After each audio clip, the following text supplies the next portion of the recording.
तो हेलो प्यारे साथियों, बहुत बहुत स्वागत है आपका अपना प्यारा सा यूट्यूब चैनल KSC क्लासेज में। मेरे रसगुल्लो, कैसे हैं आप लोग? भगवान की कृपा से बहुत बढ़िया होंगे, मस्त होंगे, स्वस्थ होंगे एकदम, और अपनी पढ़ाई पूरा जोर शोर से कर रहे होंगे। तो जैसे कि आप लोग को पता है कि कल जो है UPSC का रिजल्ट आया है कि नहीं है? तो हमारे हिलसा के भी 2 व्यक्ति ने UPSC में टॉप किया है, ठीक है ना, UPSC निकाला है। बस आप लोग से यही गुजारिश है कि आप लोग मेहनत करते रहिए, है कि नहीं है? मेहनत कीजिएगा तो सफलता एक न एक दिन मिलेगा। बस सफलता वक्त मांगता है, थोड़ा टाइम लगेगा, लेकिन सफल जरूर होइएगा, ठीक है ना। आज जो है हम लोग क्लास 12th के बच्चों के लिए प्रत्येक दिन की तरह इस दिन भी आज 12th के जो बच्चे हैं जो 2027 में एग्जाम देना चाहते हैं, तो 100 नंबर हिंदी की तैयारी, देखिए 12th के बच्चों के लिए है 100 नंबर के हिंदी की तैयारी के लिए ये कविता है, ठीक है ना। ये कविता है सूरदास के पद। किसका पद है? सूरदास के पद। संपूर्ण हिंदी अर्थ इसका देखेंगे, चैप्टर 2 है, ठीक है ना। 2027 में जो बच्चे एग्जाम देंगे उनके लिए है। तो जल्दी से इसको अपने भाई के साथ, अपने दोस्त के साथ, अपने सहपाठी के साथ शेयर कर दीजिए ताकि उन्हें भी इस चीज का लाभ हो, ठीक है ना। हम लोग बढ़ते हैं बिना ज्यादा गप किए हुए। तो देखिए, सबसे पहली बात है बाबू कि सूरदास, ठीक ना, कौन सा है? कवि कौन है बाबू? सूरदास। कौन है? सूरदास। इनका जो जन्म है 1478 में अनुमानित है, यानी सूरदास का जो जन्म हुआ है बाबू 1478 में अनुमान लगाया गया है, और निधन हुआ है 1583 में। निधन कब हुआ? 1583 में। जन्म हुआ 1478 और निधन हुआ 1583 में, ठीक ना। जन्म इनका अनुमानित बताया जा रहा है, और निधन जो है एग्जैक्ट है, पता है कि भाई मृत्यु 1583 में हुआ है। जन्म स्थान है दिल्ली के निकट सीही नामक गांव। दिल्ली के काफी नजदीक में है सीही नामक गांव। दिल्ली में जाइएगा तो हम बोलिएगा कि सीही नामक गांव में हमको जाना है, सीही ग्राम में, जहां पर इस सूरदास का जन्म हुआ था। निवास स्थान अभी मुख्य रूप से कहाँ रह रहे हैं बाबू, ठीक है ना, तो ब्रज क्षेत्र में क्रमशः गांव घाट, वृंदावन एवं पारसोली गांव में रहते हैं। इनका मुख्य जो निवास है बाबू, मुख्य निवास मुख्य रूप से कहाँ रह रहे हैं? तो ब्रज क्षेत्र में क्रमशः गांव घाट, वृंदावन, पारसोली इनका गांव का नाम है, ठीक है ना। 1478 में इनका जन्म हुआ, 1583 में मृत्यु हुआ। दिल्ली के निकट सीही नामक गांव में इनका क्या हुआ था? जन्म हुआ था। और निवास स्थान मुख्य रूप से कहाँ रहते थे? तो ब्रज क्षेत्र में गांव घाट, वृंदावन, पारसोली गांव था इनका नाम, ठीक है ना। गांव का नाम था पारसोली गांव।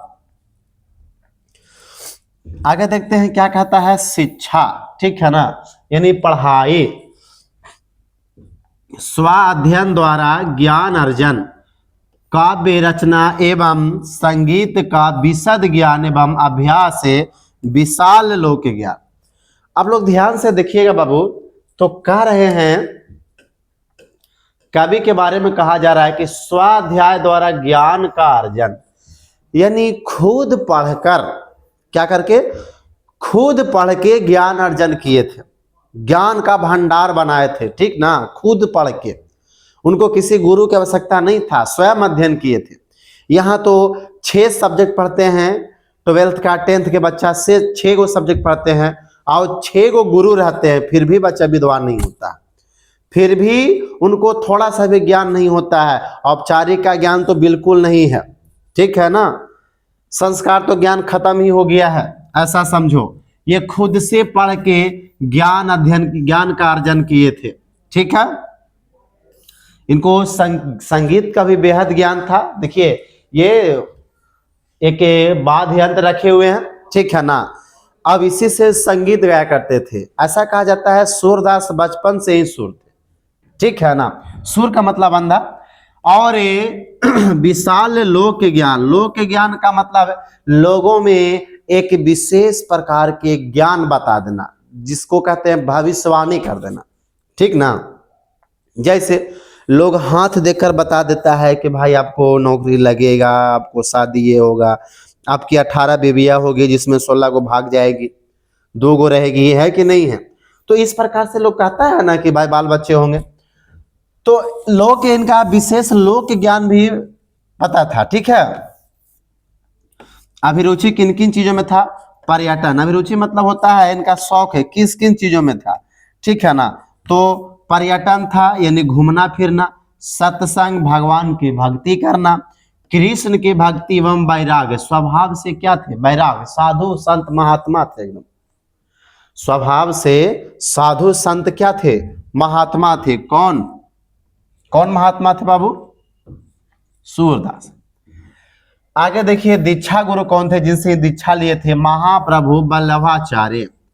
इनका दीक्षा गुरु कौन हो गए? महाप्रभु वल्लभाचार्य, जो शुद्ध द्वैतवाद एवं पुष्टि मार्ग की भक्ति साधना के प्रवर्तक, प्रसिद्ध दार्शनिक एवं आचार्य और संत भी थे। तो पूछेगा कि सूरदास के दीक्षा गुरु कौन थे? सूरदास के दीक्षा गुरु कौन थे? तो हम लोग बोलेंगे बाबू महाप्रभु वल्लभाचार्य थे। कौन थे? महाप्रभु वल्लभाचार्य। अब बोलेगा कि सूरदास को किस मार्ग में दीक्षित हुए? तो हम लोग बोलेंगे पुष्टि मार्ग में। सूरदास को किस मार्ग में दीक्षित किए थे? पुष्टि मार्ग में, ठीक है ना। ऐसा कहता है दीक्षा काल कब से कब तक माना जाता है? तो 1509 से 1510 अनुमानित है। हो सकता है ये पूरा 1 साल भी नहीं पढ़े होंगे। देखिए यहाँ लिख रहा है 1509 से 1510, यानी अनुमानित लगाया गया है, हो सकता है साल भर भी नहीं पढ़े होंगे, दीक्षा हासिल किए होंगे, 1 महीना 2 महीना 3 महीना पढ़े होंगे, लेकिन ऐसा अनुमानित लगा के बता दिया है दीक्षा काल इनका कि 1509 से 1510 तक अनुमान लगाया जा रहा है, ठीक है ना बाबू। उसके बाद कह रहा है विशेष जीवन, जन्म से अंधे अथवा बड़े होने पर दोनों आंखों की रोशनी, दोनों आंखें जाती रही, यानी जन्म से ही अंधा नहीं थे, ठीक है ना। इतना याद रखिए कि ये जन्म से अंधे नहीं थे, ठीक है ना। सूरदास से जन्म से अंधे नहीं थे। फिर से देखिए कह रहा जन्म से अंधे अथवा बड़े होने पर दोनों आंखें चली गई, यानी जन्म से अंधे थे या नहीं थे इनको कैसे पता चलेगा? तो जैसे ही ये धीरे धीरे बड़ा हुए थे तो इनको आंखों से दिखाई नहीं देता था, ठीक है ना। जैसे जैसे धीरे धीरे बड़ा होते गए तो इनके माता पिता को लगा कि मेरा बेटा जो है सूरदास हो गया है कि नहीं है, इसकी आंखों की रोशनी चली गई। मृदुल थे, बड़ा मीठा बोलते थे, विनम्र थे, एकदम स्वभाव से बड़ा सरल रहते थे, निरभिमानी, इनमें कोई किसी प्रकार का घमंड नहीं रहता था, किसी प्रकार का कोई अभिमान नहीं था, किसी प्रकार का कोई लोभ नहीं था। भावुक, ये बड़ा भावुक मन के थे, बड़ा जल्दी इमोशनल हो जाते थे, और अंतमुखी, बड़ा सोचते थे, और स्वभाव से महात्मा थे, विरक्त महात्मा, एकदम साधु संत, मीठा बोलते थे, सोचते ज्यादा थे, इनमें किसी प्रकार का कोई घमंड नहीं था। थोड़ा सा ये भावुक ज्यादा होते थे, यानी इमोशनल ज्यादा हो जाते थे, है कि नहीं है। यहां तक समझ में आया आप लोग को? आगे देखते हैं। देखिए उसके बाद कह रहा है कि इनकी रचना कौन कौन सी है। सबसे पहले प्रमुख रचना है सूर सागर। पहला प्रमुख रचना क्या है? सूर सागर। उसके बाद है साहित्य लहरी। उसके बाद कौन सा है? साहित्य लहरी। उसके बाद है राधा रसकेली। उसके बाद है सुरसावली, ठीक है ना। आदि सूर सागर प्रसिद्ध कवि की विश्व प्रसिद्ध प्रमुख अमर कृति है। यानी सूरदास के बाबू, सूरदास के जो रचना है जो सबसे ज्यादा फेमस है, ज्यादा प्रसिद्ध है पूरे विश्व में, ये है सूर सागर। कौन सा है बाबू? सूर सागर। जैसे आप लोग को हम बताए थे मलिक मोहम्मद जायसी में, ठीक है ना। मलिक मोहम्मद जायसी में आप लोग को बताए थे कि इनका सबसे फेमस जो रचना था वो था क्या चीज? पद्मावत था। क्या था? पद्मावत था, ठीक है ना, ये उनका सबसे फेमस रचना था। तो उसी प्रकार है सूरदास के भी सबसे फेमस रचना कौन सा है? सूरसागर। उसके बाद है साहित्य लहरी, उसके बाद है राधा रस केली, उसके बाद है सुरसावली। इनके सबसे ज्यादा जो रचना प्रसिद्ध है वो है कौन सी? सूरसागर, ठीक है।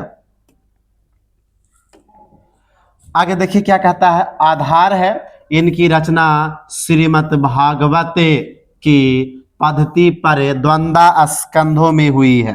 द्वंद्व स्कंध मतलब होता है 12वें, द्वंद्व दशा मतलब होता है 12वें पाठ से इनका जो है श्रीमद् भागवत गीता के अध्याय नंबर 12 से, ठीक है ना, 12 से इनकी कविता के पदों को लिया गया है।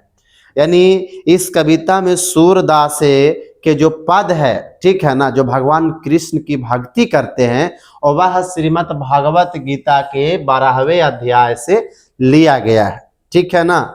श्रीमद् भागवत गीता से कौन से अध्याय से लिया गया है? 12वें अध्याय से, यानी इसको कहते हैं द्वंद्व स्कंद, ठीक है ना, 12वें अध्याय। आगे देखते हैं क्या कह रहा है कि यहाँ प्रस्तुत दोनों पद वात्सल रस के हैं। तो पूछेगा कि सूरदास के कविता में कौन सा रस पाया जाता है? तो वात्सल रस मतलब बोलने की रस, ठीक है ना। देखिए, बोलने की रस कहने का मतलब है कि लोगों में दो तरह से बोलने की भावना होती है, एक गुस्से भाव में, एक होता है कि पूरा प्रेम से। तो प्रेम से जो बोला जाएगा उसको कहेंगे वात्सल रस, जो गुस्सा से बोला जाएगा उसको कहेंगे रौद्र रस, ठीक है ना। कौन सा रस बोलेंगे? रौद्र रस, यानी गुस्से वाला। और सूरसागर कह रहा है, और सूरसागर से संकलित है। इन पदों में सूर की काव्य और कला से संबंधित विशिष्ट प्रतिभा की अपूर्व झलक मिलती है। तो पूछेगा कि बाबा इनका सूरदास के सबसे प्रसिद्ध रचना कौन सा है? तो हम लोग क्या बोलेंगे बाबू? प्रसिद्ध रचना इनका कौन सा है? तो हम लोग बोलेंगे कि इनका प्रसिद्ध रचना जो है, प्रसिद्ध रचना है सूरसागर। प्रसिद्ध रचना कौन सा है? सूरसागर, ठीक है ना, सूरसागर। तो आगे देखिए क्या कह रहा है कि सूरसागर से संकलित है। इन पदों में सूर की काव्य और कला से संबंधित विशिष्ट प्रतिभा की अपूर्व झलक मिलती है। दोनों पदों में विषय, वस्तु चयन, चित्रण, भाषा शैली, संगीत आदि गुणों का प्रकर्ष है। यानी सूरदास के दो कविता है, ठीक है ना। पद के कितने कविता है? दो कविता है, ठीक है ना। पद के कितने कविता है? दो कविता है। कितने कविते हैं सूरदास के? भाई मच्छर बानो जो है ना एकदम, हो ए भाई हटना, बहुत परेशान करता है जी, मच्छर बानो बहुत परेशान करता है ना। चलिए देखिए, सूरदास के दो पंक्ति है, दो पद है, यानी पद जो है दो भाग में बांटा हुआ है, ठीक है ना। ये पहला पद है, इधर है दूसरा पद, ठीक है। दिखाई पड़ता है प्रथम पद में, यानी इसमें है ना, प्रथम पद में दुलार भरे कोमल मधुर स्वर में सोए हुए बालक श्री कृष्ण को भोर होने की सूचना देते हुए जगाया जा रहा है। यानी पद में दो भाग है, ठीक है ना। पहला पद में कहा जा रहा है कि बालक के श्री कृष्ण यानी छोटे हैं, ठीक है ना। बालक श्री कृष्ण को बाल्यावस्था में यानी बहुत मधुर भरे स्वरों से, कैसा स्वरों से? बहुत मधुर भरे स्वरों से उनको जगाया जा रहा है, सुबह होने की सूचना देते हुए। जैसे हम लोग सब सुबह में सोए हुए रहते हैं तो मैया या पापा जगाते हैं कि उठ जाओ, सुबह हो गया है, पढ़ने के लिए जाओ, ब्रश कर लो, है कि नहीं है? तो उसी प्रकार माता यशोदा अपने बालक कृष्ण को बड़ा प्यार भरे शब्दों से उठा रहे हैं। ऐसा कौन सा पंक्ति पद में कहा जा रहा है? पहला पद में कहा जाएगा। कौन सा पद में कहा जाएगा? पहला पद में कहा जाएगा, ठीक है ना। फिर कह रहा द्वितीय पद में पिता नंद की गोद में बैठकर बालक के कृष्ण को भोजन करते हुए दिखाया जा रहा है। यानी पहला पद में भगवान कृष्ण को सोते हुए सो गए हैं तो उनको सुबह के सूचना देते हुए, यानी माता यशोदा उनको बोल रही हैं कि हे सृष्टि के पालन करता, हे सृष्टि के पालन करता, अब सुबह हो गया है, गाय बोल रहे हैं, मुर्गा बांक दे रहा है, मनुष्य जो है सुबह में संगीत गा रहे हैं, भक्ति है कि नहीं है, ये सब फूल खिल चुके हैं, पक्षियां गा रही है, ये सब के मधुर ध्वनि को सुनते हुए हे प्रभु सृष्टि का कल्याण करने के लिए आप जाग जाइए, सुबह में क्या हो जाइए, जाग जाइए। और दूसरे पंक्ति में जब भगवान कृष्ण जाग जाते हैं तो दूसरे पंक्ति में दूसरे पद में सूरदास से नंद बाबा के गोद में भोजन करते हुए दिखाया जा रहा है। यानी नंद बाबा के गोद में बैठ गए हैं श्री कृष्ण और अपने हाथ से भोजन कर रहे हैं, और अपने हाथ से क्या कर रहे हैं, भोजन कर रहे हैं। कौन, भगवान कृष्ण को दिखाया गया। ठीक है, यहां तक समझ में आया आप लोग को। आगे देखिए, दोनों पद कहता है दोनों ही पदों में प्रेम और भक्ति की मर्मस्पर्शी अंत धारा प्रवाहित है। यानी दोनों पदों में प्रेम से भगवान कृष्ण को जगाया जा रहा है और खिलाया भी जा रहा है भोजन, और जिसमें भगवान की भक्ति करते हुए नजर आ रहे हैं कौन, सूरदास। भगवान के भक्ति का नजर करते हुए कौन आ रहे हैं बाबू, सूरदास। ठीक है, घर घर के सुपरिचित इन दृश्यों और प्रसंगों में कवि के हृदय का ऐसा योग है कि ये प्रसंग अमिट हो जाता है। अमिट मतलब जो मिट नहीं सकता, यानी घर घर में परेशान करके रख ले है सब।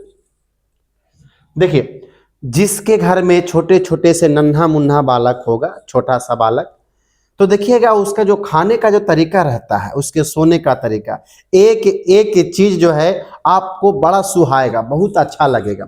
खाएगा तो ऐसे मुंह में खाएगा, उठाएगा बाहर थरिया से एकदम हवा के, है ना, अब मुंह में जेते जेते मात्र 2 गो दाना जाएगा, खाएगा मुंह में लगाएगा, नाक मुंह सभे में, है कि नहीं है, खाएगा मुंह में लेकिन नाक में भी ले भर जाएगा, कान में भी ले भर जाएगा, पूरा जो है गंदा कर लेगा कपड़ा भी, है कि नहीं। तो ये दृश्य अच्छा लगता है, खासकर माँ को अच्छा लगता है, क्योंकि पिताजी तो अपने बच्चों के साथ ज्यादा समय बिताते नहीं है। चलिए आगे देखते हैं। तो ये सब जो घटना बच्चा अपने घर में करता है माँ के सामने या पिता के सामने या अपने परिवार के सामने, तो वो एक अमिट छाप हो जाता है जो कभी मिटने वाला माँ के हृदय से नहीं है। ठीक है ना। चलिए देखिए, ये आ गया पद, है ना, क्या किया, पद। यानी देखिए सूरदास के हम बताए थे ना, सूरदास के कितने पद है, 2 पद है। ठीक है, यह है पहला पद जिसमें भगवान कृष्ण को सुबह होते हुए जगाया जा रहा है कि भाई सुबह हो गया है, हे प्रभु सृष्टि के पालन करता आप जाग जाइए, ये पहला पद में। और इधर देखिए, और ये देखिए दूसरा पद है ना, दूसरा पद में बाबा नंद बाबा के, ठीक है ना, नंद बाबा के गोद में बैठकर भगवान कृष्ण ने खाना खा रहे हैं, भोजन करते हुए इनको दिखाया जा रहा है। और भगवान कृष्ण के भक्ति में लीन सूरदास उनके थाली से जो जूठा गिरता है जमीन पे, ठीक है ना, वही जूठा को मांग कर खाने की वे लालसा करते हैं।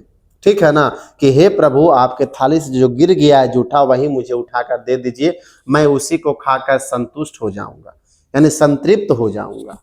ये अमर की, ये जूठा नहीं, ये अमृत है। ये क्या है, अमृत है। ठीक है ना बच्चा। तो यहाँ तक लेखक की जीवनी तक ही हम लोग रहते हैं, कवि की जीवनी तक रहते हैं। ठीक ना, इसको पॉज कर करके रोक कर लेखक कवि के सूरदास के जीवनी को आप एक बार बढ़िया से देख लीजिएगा। ठीक ना, अपने दोस्तों के साथ इसको शेयर कर दीजिए जाते जाते, और प्यारा सा लाइक सब्सक्राइब, छोटा सा प्यारा सा कमेंट कर दीजिएगा। मिलते हैं नेक्स्ट वीडियो में, तब तक के लिए आप लोग मस्त रहिए, स्वस्थ रहिए, हंसते रहिए, मुस्कुराते रहिए, खेलते रहिए, कूदते रहिए और मन से पढ़ते भी रहिए, है ना। मिलते हैं नेक्स्ट वीडियो में, तब तक के लिए जय हिंद जय भारत बच्चों।